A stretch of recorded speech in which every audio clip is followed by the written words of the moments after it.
Периодот пред референдумот кој ни предстои на 30 септември, мислам дека донесе на површина многу грди состојби на општеството, грди состојби на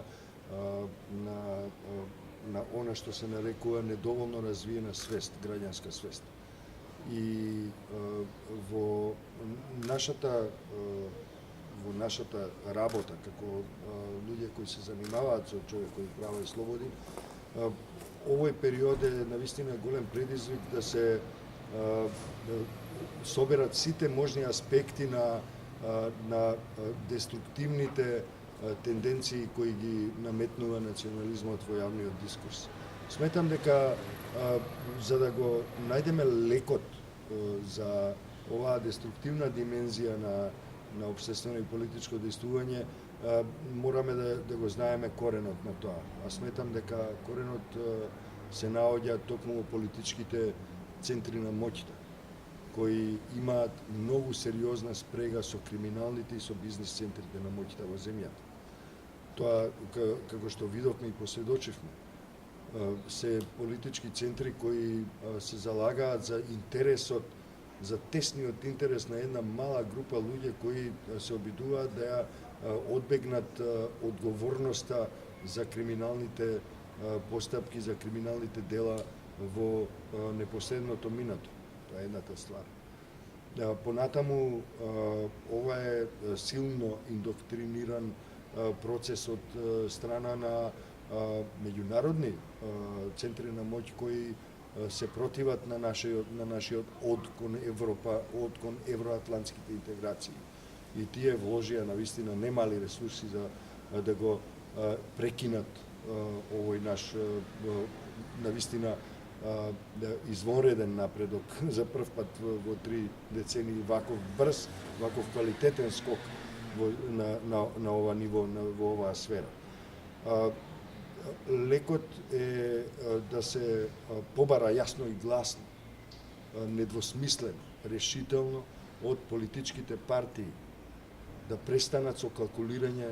околу политичките поени, околу тоа како ќе успеат да го уценат премиерот или некој друг што е во позиција да даде некаква придобивка или бенефиција. Ова е момент кога и институциите и оние што ја креираат целата атмосфера, меѓу другото и оние што го креираат јавното мислење, мораат многу сериозно, многу решително, без никакво двоумење и калкулирање, без потрага по бенефиции или профит од било кој вид финансиски претежно, да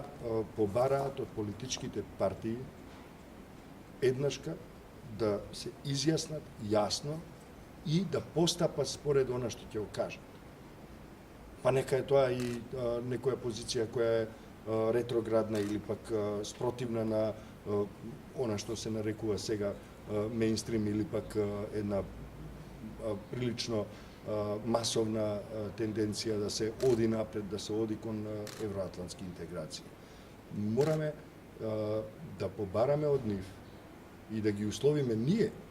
како јавност, како невладини организации, како граѓанки и граѓани, да ги условиме дека доколку се однесуваат калкулантски и деструктивно во овој процес, дека тие нема да ја добијат довербата во некој нареден изборен процес. Тие исто така мора да бидат разобличени и да се дознае еднаш за секојаш дека она што го нарекуваат тие политика всушност е уценување едни на други,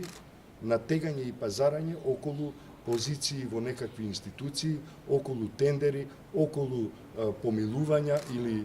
непомилувања и други бенефиции кои немаат буквално никаква врска со животот на граѓанките и граѓаните, немаат никаква врска со процесите кои се одвиваат во моментов. А тоа се процесите на зачленување во НАТО и потоа добивање предпристапни